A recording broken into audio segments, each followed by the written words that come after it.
Okay, Rabbi, with that, let us begin. Let us begin. So we are picking up today's daf is Chof 20. We have a lot to do today. We are picking up Emeretz Hashem on your Testament Bays 19b, and we are picking up towards the middle of the daf Shemen Shel Badodin.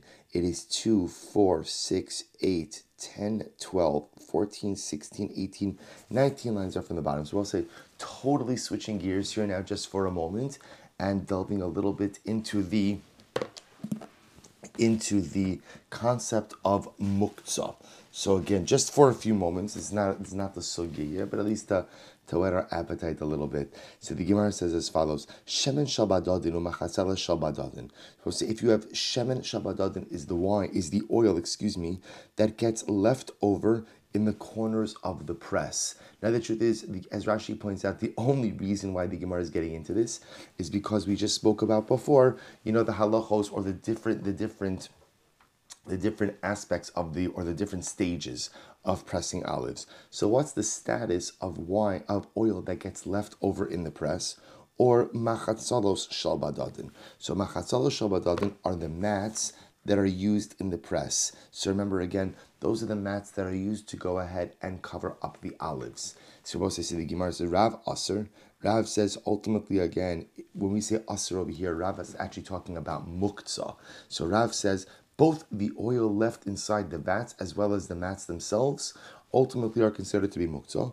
Ushmuel shari, but Shmuel says it's permitted. Take a quick look at Rashi. Rav Aser l'taltuli mishum muktzah. The Rav Savak Rabbi Huda b'muktzah, Shmuel Savak Rabbi Shimon the Leslie muktzah. So what it says we're going to see again. We're gonna dabble in this today, but in Emeretz Hashem we will spend significant time talking about it at a later time. There's a fundamental machlokes when it comes to muktzah about how something is not muktzah. Essentially, the machlokes is as follows. Does something need to actively be set aside for use on Shabbos? And if it's not set aside, then ultimately, again, it is muktzah. So as we're going to see, that's Rabbi Huda's position. Rabbi Huda holds that essentially everything kind of starts out at a muktzah level. And the only way that Lamai says it's not muktzah is if you're miyachid, is if you set it aside for use. Or do we say that at the end of the day, no, that ultimately again, if something is normally used, then halacha l'maaseh it's not muktzah. So for example, in this case over here, so Rav will say that since the oil that kind of just is left in the vat or the mats themselves are not normally things that people will go ahead and gather up, therefore by definition they're muktzah. Shmuel says no. Again, there's nothing inherently wrong with the mat, and there's nothing inherently usur about the oil that's left inside of the vat. Therefore they're mutter. Weiter. So the Gemara says, Hani karchi dezuzi, Rav Asur Shmuel Shar. Similar again, we'll say karchi dezuzi, Rashi points out, are the mats that were used to cover up cargo on a ship. So again, Rav says it's muktzah, because Rav says essentially you'd have to actively be miyached, set it aside for use in order for it not to be muktzah. And if you don't do that, then by definition it is muktzah. And Shmuel says no, it's a mat. A mat by definition is something that is not muktzah. Therefore you can use it on Shabbos. I don't know, Nachman. So we'll say similarly again, now we're transitioning to Yontif. So we'll say, I just want to point out, this is not our muktzah sugyas. We'll get to muktzah sugyas. But it's just pointing it out, it's just bringing it up over here because of the connection to the vats or to the olive press mentioned in yesterday's daf. Rav Nachman. So we'll say now, once we started with muktzah, we go a little bit weiter. So Rav Nachman says, Eiz lechalba. Now we're transitioning from Hilchos Muktzah on Shabbos to Hilchos Muktzah on Yom Tiv. So what if you have a goat that is usually reserved for milk, v'rachel gizasa, or a lamb that is normally set aside for its shearings, v'tarnakolas lebetzasa, or you have a chicken that normally is used for its eggs, v'turi diridya, and oxen which are normally reserved for plowing, but tamar de iska, or dates that are usually used for commerce. Rav Aser, so Rav says ultimately on Yom Tiv, they're going to be muktzah because they're set aside for this different kind of use. Ushmuel amar mutar. Shmuel says you can use it on Yom Tiv. And just know this machlokes that we're talking about over here, this is the machlokes Rabbi Huda and Rabbi Shimon. Rabbi say take a quick look at Rashi for just a moment. Sorry, just want to take a quick look at Rashi. So Rashi says over here, look at Rashi. Beklukta Rabbi Huda. Rashi says the Rabbi Huda isle muktzah. So we'll say it's interesting. We'll see this later on. Way later on in Meretz Hashem Kufnun Vav Amud Beis in Meretz Hashem. So we have a little while till we get to the muktzah sugis. But Lamaisa, look at Rashi says Rabbi Huda isle muktzah. The way the Gemara used lashon is Rabbi Huda holds of muktzah. Now, of course, everyone holds of muktzah, but rather the machlokes is into the interpretation of the framework of muktzah. So Rabbi Huda holds of muktzah, therefore he says, Asher l'shotchan b'yom tov, ele imkein his mina miba'od yom, or Rabbi Shimon shar. So what says we're going to see, really what this comes down to is as follows. On Yom Tov, for example, and through this on Shabbos, Rabbi Yehuda holds in general that in order to be able to use something, you have to actively be miyached it on Erev Shabbos or Erev Yom Tov, which is fascinating. So essentially, every object begins like in a default status of muktzah, and whatever you want to use on Shabbos and Yom Tov, you must say, I'm going to use this, I'm going to use this, I'm going to use this, I'm going to use this. And if you're not miyached it, if you don't actively set it aside for use, then its default is non-use. That's Rabbi Yehuda's position. Rabbi Shimon, the lashon of the Gemara, is less like muktzah. He doesn't hold a muktzah. Now, of course, he holds a muktzah, but Lamaisa, what he does is he has a much more relaxed interpretation of muktzah, essentially saying that commonplace items that have no inherent prohibited purpose begin at a status of muktzah, and there's no obligation to actively set it aside. Essentially, if it's permitted, by definition, it's not muktzah. Hahu tamida de orib Becharta da Argiz, Rabbi Shimon. So we'll say there was a particular Talmud who was living in the city of Charta da Argiz. That's the name of the city. So he lived in the city of Charta da Argiz, and he paskin in Charta da Argiz like the position of Rabbi Shimon in Hilchos Muktzah. Shamte Rav Hamnuna. So Rav Hamnuna excommunicated the Talmud for pasking halacha like Rabbi Shimon in Hilchos Muktzah when he should have passed like Rabbi Huda. 1 second. So the Gemara says, I have a hak Rabbi Shimon Sirulon. But 1 second. So the Talmud was pasking in accordance with the normative halachic opinion, the halachic opinion of Rabbi Shimon. So why does that warrant excommunication? To which the Gemara says, Ba'asrei de Rav hava lo ibari lemei avadachi. Because in the city of Rav, they didn't paskin according to this standard, but rather they paskin according to the standard, ultimately again, of Rabbi Yehuda. Okay, honey cheitamide chad matzil b'chad mana v'chad matzil ba'arba v'chamesh mani. So we'll say the Gemara just now, once we spoke about again the practice of a particular student. So the Gemara then transitions. You see, I will say how exciting this is. This is why Gemara, like it's incredible. It's like a roller coaster. You never know where you're going to start. You start in one place, and then there's a tangent. Then the tangent has a tangent, and the tangent has a tangent, and Baruch Hashem. So now the Gemara, once we're telling stories about students, so the Gemara says there were these two students. And we'll say we're going to get into this sugya also. There's a fascinating discussion that we will talk about later on, which is if chas shalom there's a fire, what are you permitted to save on Shabbos? How much are you permitted to save on Shabbos? So this is a machlokes. So the Gemara just says that once there was a fire, and one student chad matzil b'chad mana, one student went ahead and saved a lot of food, but it was all gathered in one utensil. B'chad matzil ba'arba v'chamesh mani, and the other student carried 4 or 5 utensils out. B'kamiflagi beplugta de Rabbi bar Zavda v'Rav Huna. In reality, ultimately, they're arguing in the machlokes of Rav Huna bar Zavda, of Rabbi bar Zavda and Rav Huna. We'll see that machlokes later on. It's a fundamental machlokes about how much food are you, or how much food are you allowed to save in a situation of a fire? We'll say very, very, very quickly. Chazal were concerned that if we put no limitations on what you could save in a situation of a fire, you may come to go ahead and extinguish the fire. So therefore, Chazal put very strict limitations in terms of how much you are permitted to go ahead and save. We'll see that one of the interesting machloksim is it that you could save as much as you want as long as it's in one utensil, or that no, there's a certain amount that you're allowed to save, no matter how many utensils that amount is allocated in between is irrelevant. Samir Hashem, we'll get to that machlokes later on. Says the Mishnah, Ein solin basar batzalu beitza elakadeshatzim ma'odyom. So we'll say fascinating sugya. You cannot go ahead and roast meat, onion, and egg unless, of course, they are fully roasted.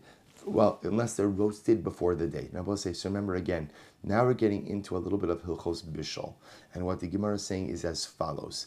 If you want to go ahead and cook food, so that's fine. You could put it up before Shabbos, but it's got to be done before. Well, we'll see what done means, but it has to be done before Shabbos. It has to be done before Shabbos. So we'll say, so remember again, this is going back to the sugi we had yesterday. What's the concern? The concern over here is Shema Yichata.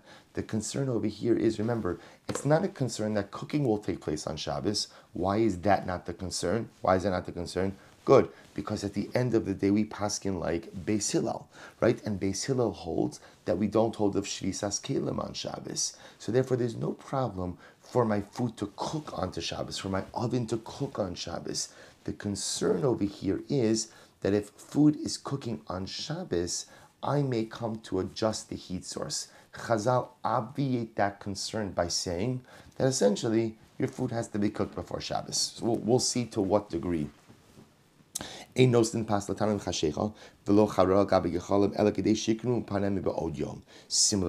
you can't put bread in the oven right before Shabbos, nor can you go ahead and put biscuits, right? That's a little biscuit on top of coals, also to bake, unless, of course, the literally yikrum panem means the face of the bread will crust over before the day. So actually what the Mishnah is saying is the bread, the roll, must reach some baking threshold prior to the onset of Shabbos. We'll define in the Gemara. Rabbi Elazar Omer Kedei Shikram Atachton Shalom. Rabbi Elazar says the bottom of the bread must be crusted before Shabbos starts. So the Gemara says Mishal Shlin Asap Pesach Betaner. Wow, Rosh Chodesh Nisan. Rosh Chodesh Nisan. We have a statement in the Mishnah about Karban Pesach. If that's not a kiss from the Ribbon Shalom, I don't know what is. Mishal Shlin Asap Pesach Betaner Im Chashecha. So I'll say, what else? But here's what's interesting. So we just said before that halacha l'maisa, if you want to roast meat, let's say you wanted roasted meat for Shabbos, so that meat must be roasted before the onset of Shabbos. Yet now the Mishnah says there's an exception to this rule. The exception is Karban Pesach. Karban Pesach. Karban Pesach, apparently, you're allowed to even lechatchila begin. Obviously, you can't, well, we'll see. You can't begin to roast it on Shabbos, of course. We'll see. But halacha l'maisa, apparently, there's no minimum threshold of cooking that it has to have reached before the onset of Shabbos. And ultimately, again, remember again, this is going back to our Tamid days. Beis Hamokad was the fire chamber. That was the chamber with a large fire that was there for the Kohanim to warm themselves by. So now the Mishnah says over here that halacha l'maisa, you have to start that bonfire before Shabbos in the Beis Hamokad, but that fire doesn't have to be raging. As long as you kindle the bonfire, even if the majority of the wood has not yet caught, that's okay. Tap of chaf. But that's only if you light a bonfire inside of the Beis Hamikdash. But if you light a bonfire outside of the Beis Hamikdash, you must make sure that the fire catches on the majority of the pyre before the onset of Shabbos. So this is a similar discussion.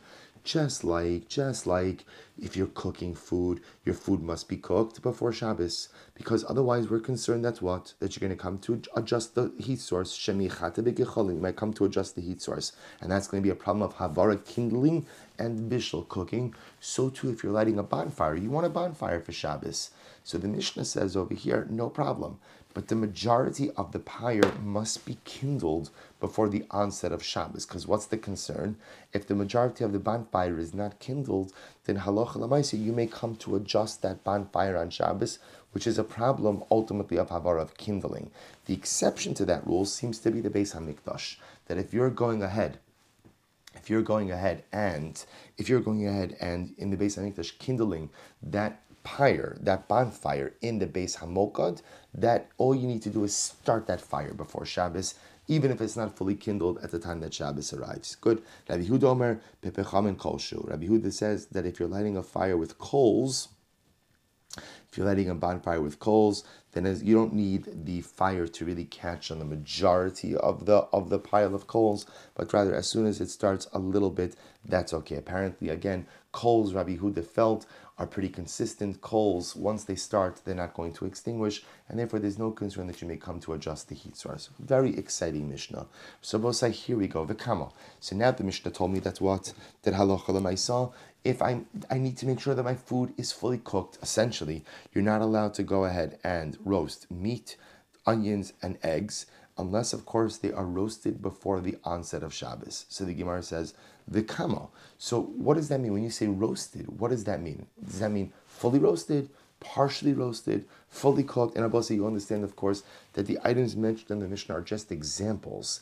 It's not meant to limit this halacha to just these items, right? It's not saying that it's only eggs, meat, and onions. It means that if you're going to go ahead and have food, cook food, that food must be cooked before Shabbos in order to maintain it on the flames. It says the Gemara, how much cooked is cooked? Says the Gemara, we'll say, here we go. Oh,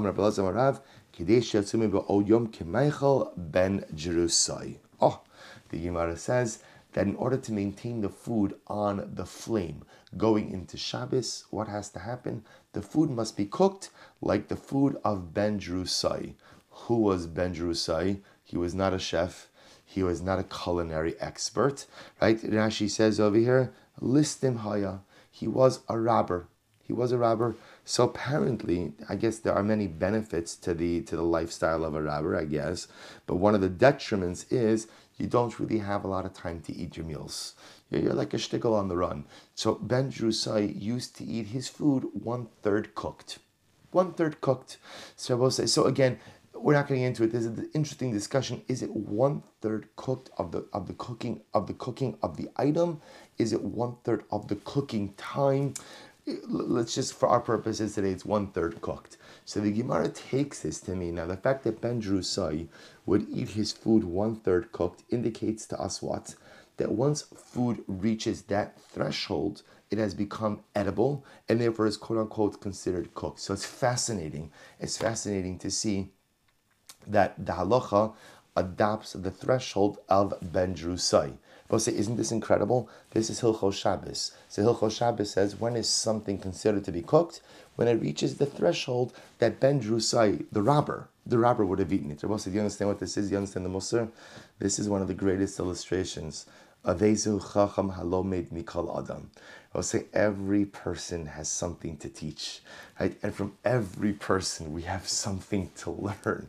Okay, so you Ben Jerusai, I will say if you get an honorable mention of being a thief in the Gemara, that means like you were not like a small time guy, right? Ben Jerusai made it big. Like his picture was in the post office. So obviously, if you're the paradigmatic thief, that means you've made it. You've arrived in the world of thiefkite, right? Rabbi says, did you understand? Yet he teaches us ultimately what? The threshold of edibility.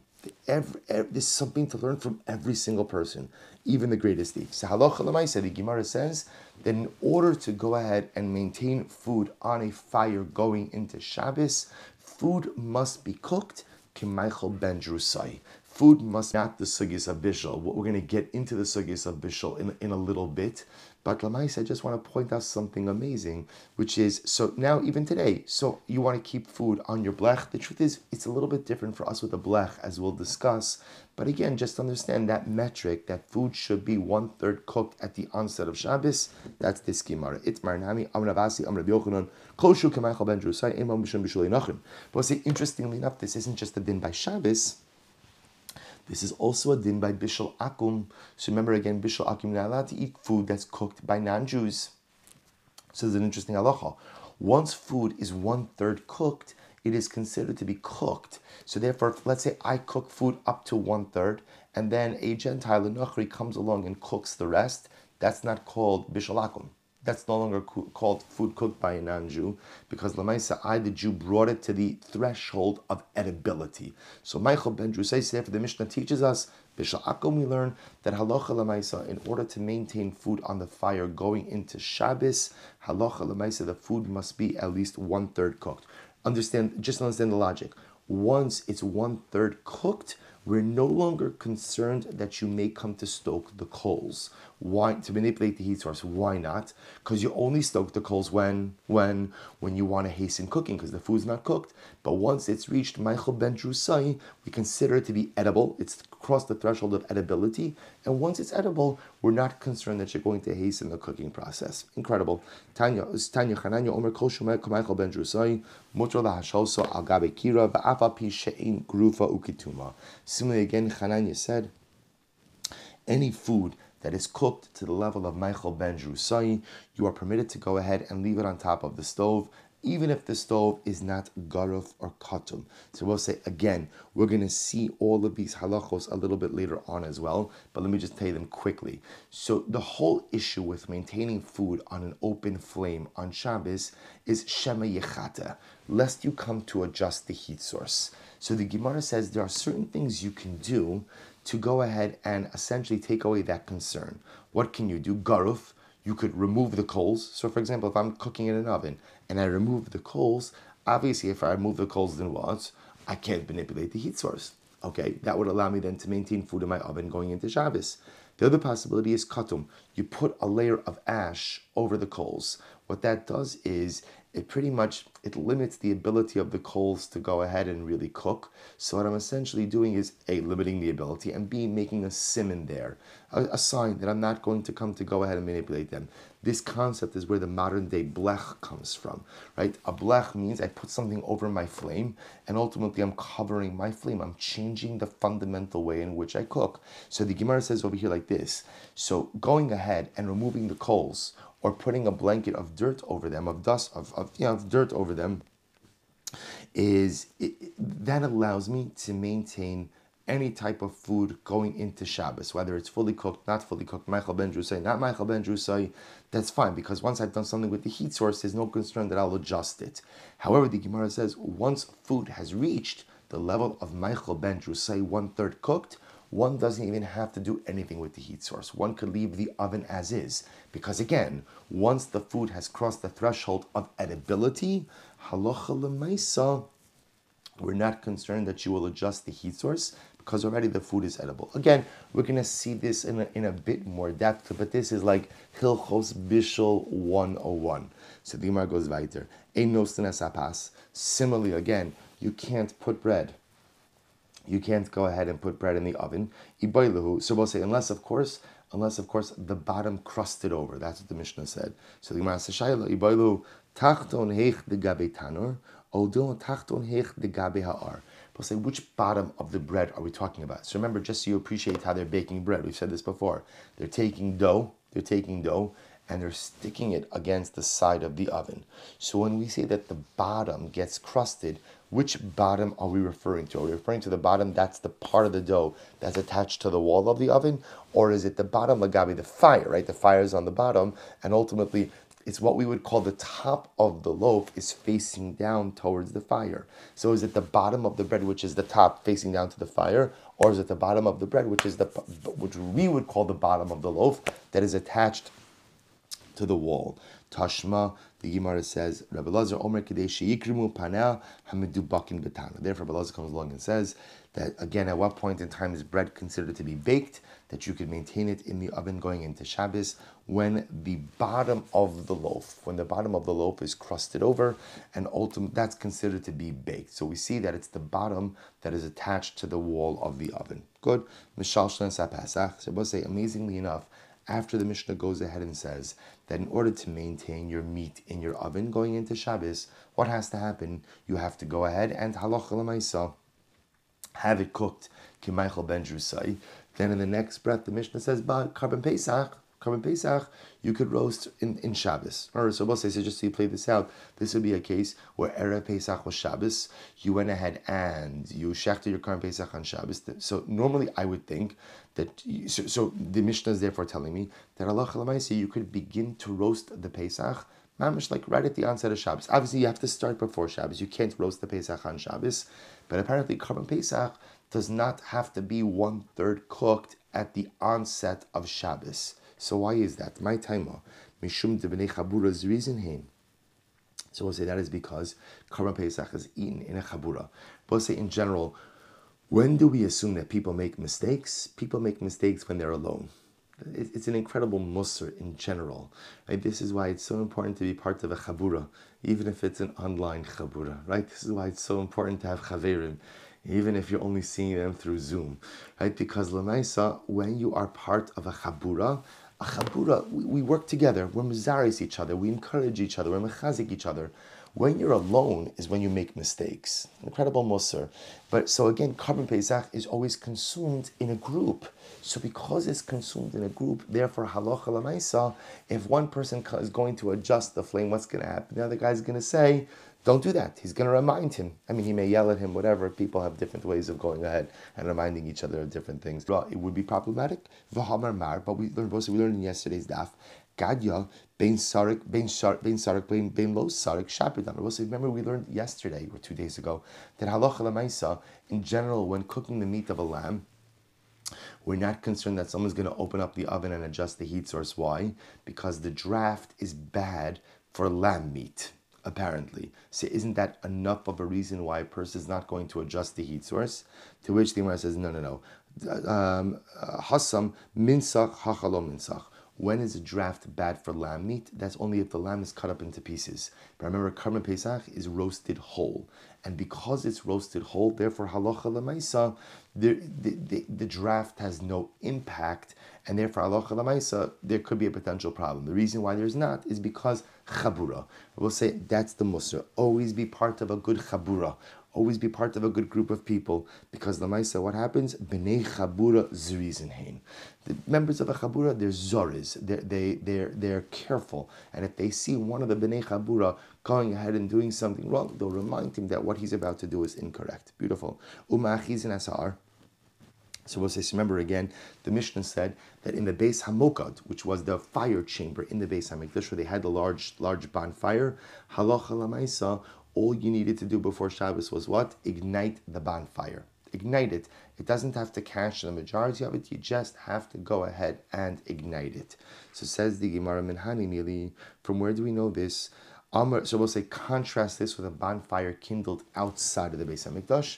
That bonfire, if you want to kindle it outside of the Beis Hamikdash, the fire has to really catch in the majority of the bonfire. So why is the bonfire in the Beis Hamikdash different than the bonfire outside of the Beis Hamikdash? So Minhani Mili, Amrav Huna, Lo Sevara Ish B'chol Moshe Zeichin Liyam Shabbos. So the pasuk says you may not kindle a fire in all of your dwellings on Shabbos. So the Gemara makes an incredible drasha.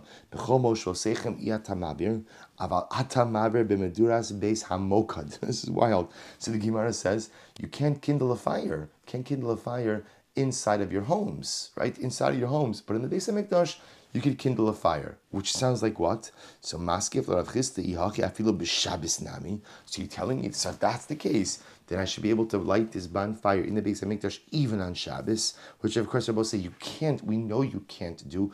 You could do certain malachas on Shabbos in the Beis Hamikdash, like shchita. They would slaughter animals. They would offer up karbanos, but lamaisa, they would not be kindling the bonfire on Shabbos.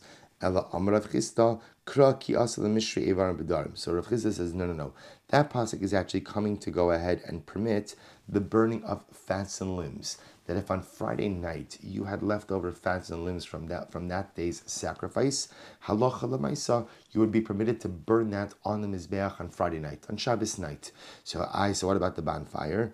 So the Gemara says ukohanim's reason hein. So ultimately I will say, why could you light the bonfire? Same idea.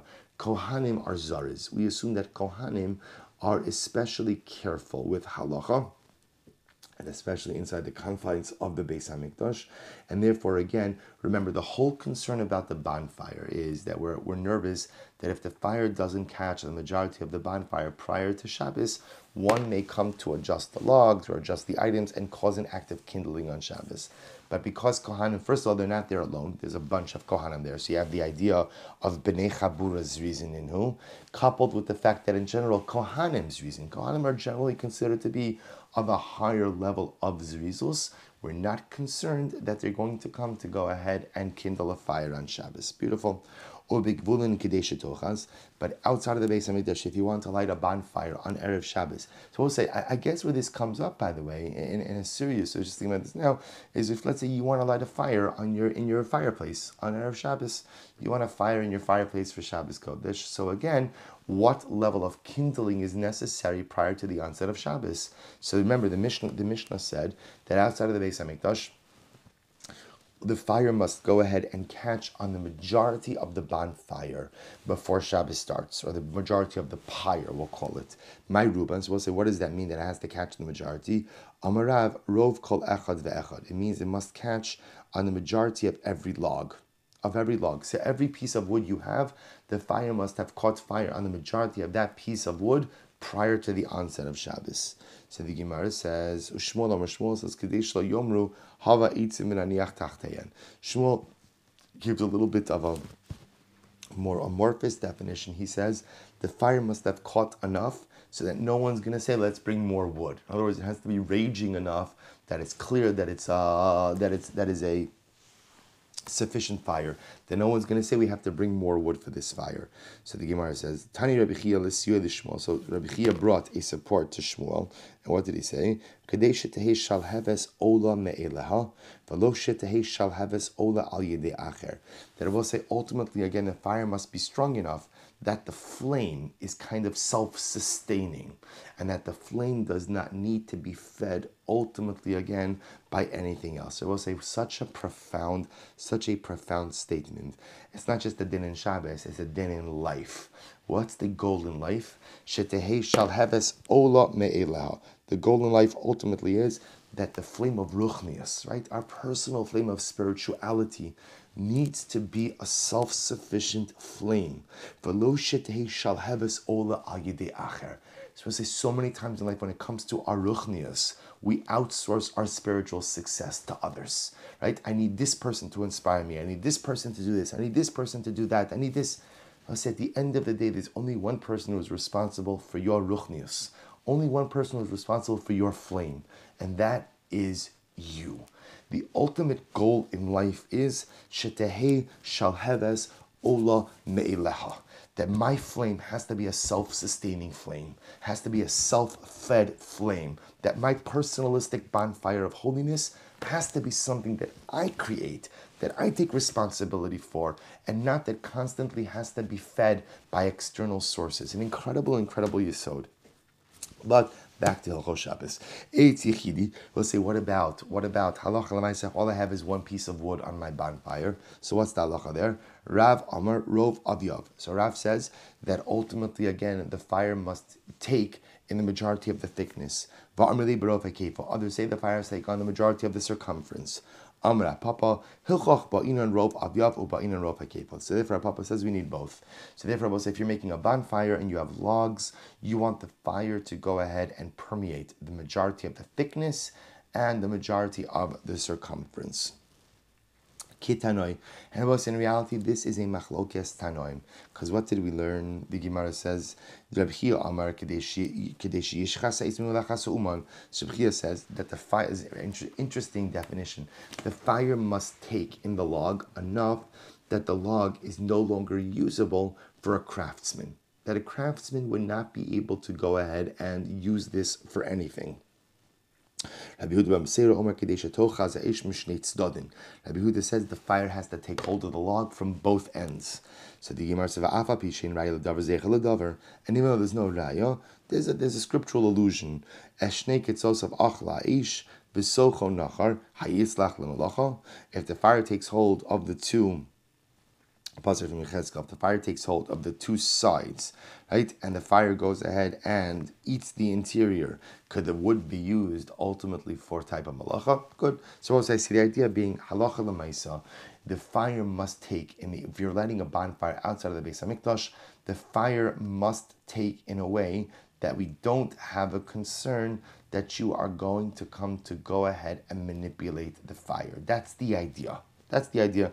In the Beis Hamikdash, we're not worried about fire manipulation because Kohanim's reason, but outside of the Beis Hamikdash, we do have to be concerned. So the Gemara says, I'm sorry. Va'ach lefanam mevaeres. Suppose the Gemara quotes the pasuk from Yirmiyahu. Ve'es ha'ach lefanam mevaeres. So my ach. So we'll say it says literally the ach was burning in front of him. What is ach? Says the Gemara. Amarav achavno. So Rav says achavno. We'll say achavno are willow branches. Willow branches. Ushmuel amar itim shenidlaku ba'achavno. And Shmuel says ultimately again, it is pieces of wood that are literally burnt, that are bundled together, or that are put together, large pieces and small pieces, and one kindles the other.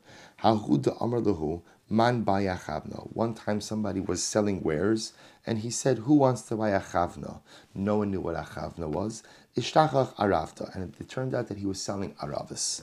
Amar Rav Huna kanim ein tzrichen rov. So Rav Huna said, if you're burning reeds, so let's say I'm lighting a fire of reeds on Erev Shabbos, the fire need not take hold of the majority of the reed prior to the onset of the ignites.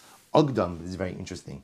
If you bundle the reeds together, tzrichen rov. So and you're going to now ignite the bundle. So halacha lemaisa, the majority of the bundle must be kindled at the onset of Shabbos. And I will say this is fascinating. Rashi says, why is this? Because when the reed is by itself, we know the fire is going to take.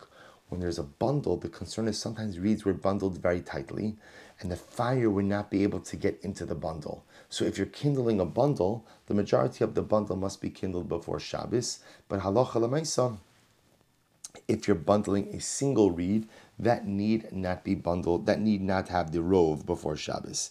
So garin is similarly again, if you are igniting seeds, right, or really pits is the better word, like olive pits they used to burn. So it's garin and ein tzrichen rove. So we'll say if you're burning olive pits, the majority of the pit need not take fire, need not be kindled at the onset of Shabbos. We're not nervous, meaning once you ignite the pit, the whole thing is going to take. However, bechoslos, if you put a bunch of pits in a basket, then there's a concern that halacha l'maisa, maybe the fire won't get in between because then the pits would be more tightly packed. Maybe the fire is not going to get in there. Therefore, you do require rov. I would have thought just the opposite. Ipcha mistabra, kanan mevadron, agdan lo mevadron. I would have felt like this. If you have loose reeds and you just putting them together, I would have thought there you do need the rove. You do need the majority of the pile to be lit, because at the end of the day they could scatter. But if they're bundled, they can't scatter. Similarly, garinan mevadron, nastan b'chosos lo mevadron. Pits could scatter also, but if they're put together in a basket, they can't scatter. So here what the Gemara is saying is, I would have thought just the opposite. I would have thought that when these items are bundled or put in a pit, that's dafka when you don't need the majority of the pyre. I'm using the word pyre loosely, you understand. The majority of the pile or the pyre to catch flame. But when they're individual, I would require it to catch fire. To which the Gemara says, Itmar Nami, Amud Beis, Amud Rav Kahana, Kanim Sha'agdan Tzrichen Rov, Lo Agdan Ein Tzrichen Rov, Garinan Tzrichen Rov, Naslan B'choslos Ein Tzrichen Rov. So we'll say, okay, say Nachinami, you're right, it's a machlokas, two different gears. So you see over here that according to Rav Kahana comes along and supports this idea. Rashi says, Rav Kahana Amar Kanim Sha'agdan Tzrichen Rov. So Kirafuna Delo Aili Bahanura. So we'll say, so again, you see that as much as intuitively, I would have thought that bundled reeds would have less of a probability of kindling, and basketed olives would have or olive seeds would have less than a concern of bundling. We see again that's not true. The individual reed, once you ignite it, we know it's going to take flame. It's going to be kindled. When you bundle things, the concern just is that the fire does not reach. It's harder for the fire to spread, and therefore again, if you're bundling or basketing, the fire must go ahead and take hold of the rove, of the majority of the item. If you're kindling individual seeds or individual reeds, once you ignite one part of it, you don't need the rove, but we assume that it's going to go ahead and ignite the rest. Beautiful. So the Gemara says as follows: Tani Rav Yosef, Arba Meduros Ein Tzrichen Rov. There are 4 different types of bonfires that do not require rove. So we'll say, so just understand what this means. There are 4 types of heat sources, of fire sources, that if you kindle them, we know that they're going to ignite, and therefore you don't need the majority of the pyre to ignite prior to the onset of Shabbos. What are they? Shel zephes, pitch, gafris, sulfur, gvina. This is very interesting. So apparently their cheese was very fatty, oily, and therefore it burns. So apparently if you made a cheese fire, so the mice again, you could be pretty sure that's going to burn well. V'shel revav, or of grease. Grease. So if you make a fire out of any of these items, I guess they were highly flammable. So there was no concern about being extinguished or having to go ahead and manipulate it. So if you made a bonfire out of any of these, you don't need the majority ultimately to be kindled before Shabbos. Rather, as long as you ignite it in some way, that is enough. Tana, af shal kash shal gava. Others say this applies to straw and stubble as well. Rabbi Yochanan, eitzin shal bavel ein tzrichen rov. Similarly, Rabbi Yochanan says the trees of Bavel do not require rove. Same idea, highly flammable. Therefore, once you go ahead and ignite it, you don't have to be concerned that you're going to have to stoke it. Maskif Rav Yosef, Mahi. By the way, what is that? What are the trees of Bavel? Ilema silsi. Say if you want to say ultimately again, it's small strips of wood. Rashi says silsi is la'achar sha'asom eitim dakim u'bav ha'inogim. So if this means that these are just small strips of wood that you are putting together in a pyre, so the Gemara says, "My ilem silsi hashta psila amar ula hamadlik tzarch sheyehi barov hayotze silsi mibai." So we'll say again, if you have small pieces of wood, so we'll actually see this a little bit later. Ula says that halacha l'maisa, if you're lighting a wick, the majority of the wick must take the flame prior to Shabbos. So why would a small piece of wood be any different than a wick? El Amar Rav Yosef, shucha da'arza. Shucha da'arza. So rather Rav Yosef says, what is this? What is this? What are these trees of Bavel? Shucha da'arza, Rashi says, yaveshu v'dak v'yesh kamen semer ben klipa li'etz v'hu ma'avira. So we'll say, so apparently in a cedar tree, when you go ahead and you peel back the bark, there's some type of woolly substance that is there. So apparently, again, that's highly flammable. So therefore, if you ignite that, you don't have to have the fire take on the majority of the kindling. And therefore, halacha l'maisa, it'll be okay. Halacha l'maisa, you can go ahead and just as long as the fire is kindled in it, you don't need the majority. Rabbi Bar Abba Amar Zaza. He says this refers, Zaza, we'll say it literally translates as moss. That apparently moss can be highly flammable as well. Actually, going to speak about that in the next parak. And therefore, again, as long as you ignited it, you don't need the flame to take hold of the entire thing of moss. Incredible. We'll say Hadrin Allah Yitzios HaShabbos. So we'll say Mazel Tov, Mazel Tov. The truth is, this is the first parak that we've completed in this current matzav. Every completion of every parak is an incredible accomplishment, but the fact that we haven't stopped our learning. There's been an interruption in so many other things in life, but there's never an interruption in the daf. There's never an interruption in Talmud Torah. We're going to finish, we're going to go. We'll say a special mazel tov, an incredible mazel tov, and yasher koach to all of you.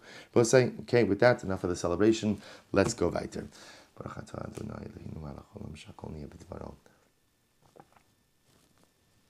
So what's with that? Let's go weiter. Incredible, look at this parak. Bameh madlikin. So we'll say, this parak should be a kapara for all the times that we never really say Bameh Madlikin on Friday night, right? We go ahead and whatever we're doing during Bameh Madlikin, certainly everybody loves Tehillim or everybody's doing Shtayim Mikra, anything but Bameh Madlikin. So we'll say, so this should be a kapara for all the times that we didn't say Bameh Madlikin. So here we go. Bameh Madlikin of Ma'e Madlikin. So we'll say, so now we get into the halachos concerning what can you kindle on Shabbos and with what. So we'll say, so remember there's two different conversations over here. So we're going to see there's a discussion about wicks and a discussion about oil. So madlikin ubama ein madlikin. Rashi says over here, la'asos psila. So now the first topic of conversation is what type of items can be used for a wick on Shabbos. What type of items can be used for a wick? So let's see. The Gemara says ein madlikin. So let's talk about this outside for just a moment. So the idea over here is as follows. The idea over here is that in general, you could only use a wick on Shabbos that conducts, I don't know if conduct is the right word, but that draws the oil in an uninterrupted way. What we're concerned about in halacha is that if you have a wick that doesn't really properly draw the oil, you may come to adjust that wick on Shabbos. adjusting the wick on Shabbos, and again, remember, causes kindling, all right, or enhanced kindling. Causing enhanced kindling ultimately is havara, is one of the lamates malachas, one of the 39 prohibited categories of malacha. If done inadvertently, is chiyav chatas, and if chas v'shalom done intentionally, is an iser kares. So therefore, or misa. So the Gemara says, "Ma'amalikin." So we'll say we're not going to define these items now. We're just going to define them in the Mishnah. Eimalikin lo b'lechesh, v'lo b'chosen, v'lo b'chaloch, v'lo b'psila sa'idan, v'lo b'psila samidbar, v'lo b'yiroka al pnei hamayim. So I will say, so in this first, again, we're going to define all of these items in the Mishnah itself, in the Gemara itself. So we'll say, so you can't use any of these items. What's the common denominator amongst all of these items? They don't conduct the oil well. They don't draw the oil well. So if you were to use any of these items for a wick, the flame itself would flicker. If the flame flickers, we're concerned that one may come to inadvertently adjust it on Shabbos, which of course halacha lamaisa will be aser. So the first conversation is wicks. Now we transition ultimately to what? To oil. V'lo b'zefes, you can't use pitch. We'll define these words. V'lo b'shaiba, you can't use wax. V'lo b'shemen kik, you can't use kik oil, which we'll discuss. V'lo b'shemen sreifa, you can't use burnt oil. Again, we'll define all of these items in the Gemara. V'lo b'alya, and not with fat. Alya usually means fat that comes from the tail of an animal. V'lo b'chelev, not from regular fat either. Nachum Hamadi Omer, malikin b'chelev mavushal. Nachum Hamadi says you can use cooked fat for oil. The Chum say echa mavushal ve'echa she'ena mavushal im malikin bo. Chum say whether the fat is cooked or whether the fat is not cooked. Halacha l'maisa, you cannot go ahead and use it for hadlaka. So we'll say let's define our terms. Says the Gemara lechesh. What is lechesh? So remember again, shucha da arza. Shucha da arza. So we'll say, if you look at Rashi, so Rashi says shucha da arza ultimately again is the bark of a cedar tree. Bark of a cedar tree. The Gemara says shucha da arza eitz ba'amul. What are you talking about? Of course, how would you possibly use bark as a wick?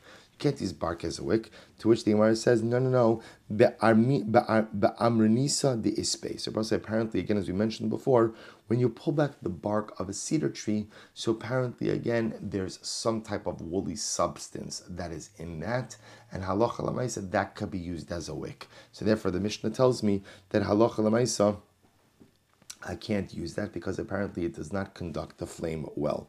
V'lo b'chosen. What's chosen? Rav Yosef neuras shal pishtan. So we'll say this is some part of uncombed flax. Only Abaye v'hak siv v'haya chosen l'naores. So we'll say, but yet it says chosen could be used for kindling. Michlal de chosen lav naores ninu. So we'll say it sounds like ultimately chosen and naores are two different things. But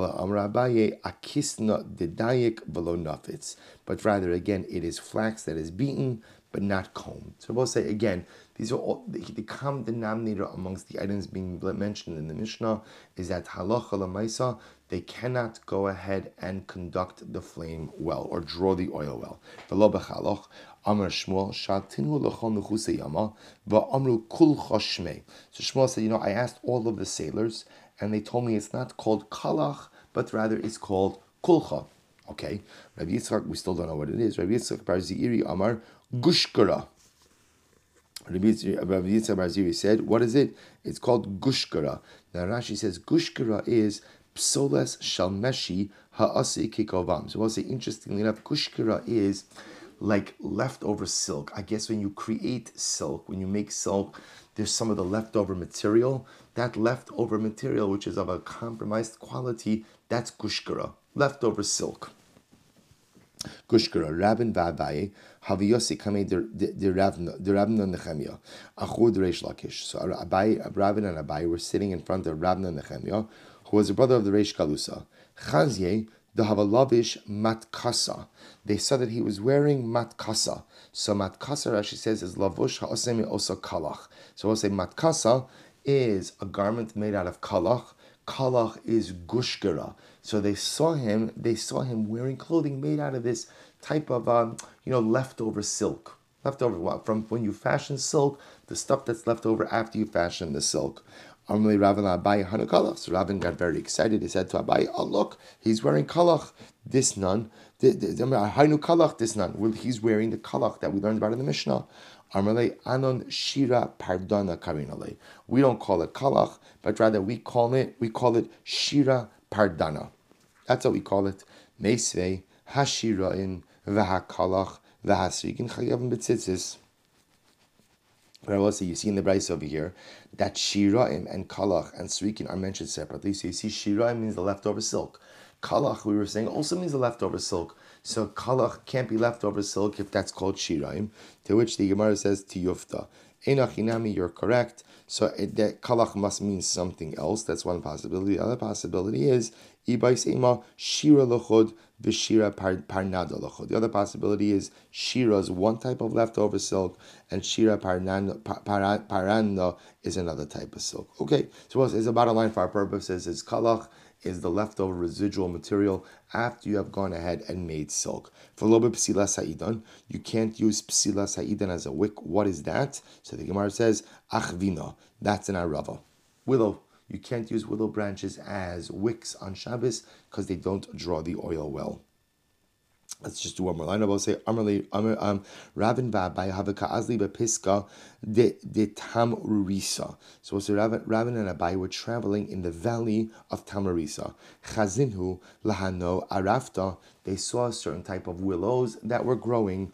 Amalei Ravin la'Abaye hainu idan disnan. So we'll say Ravin said to Abaye, this is the idan that we learned about in the Mishnah. So we'll say, so remember again, the beauty of Talmidei Chachamim and living a life of Torah is that wherever you go, you see Torah. So some people walk in a valley, they see willow branches, and they say, okay, those are willow branches, or it doesn't even register.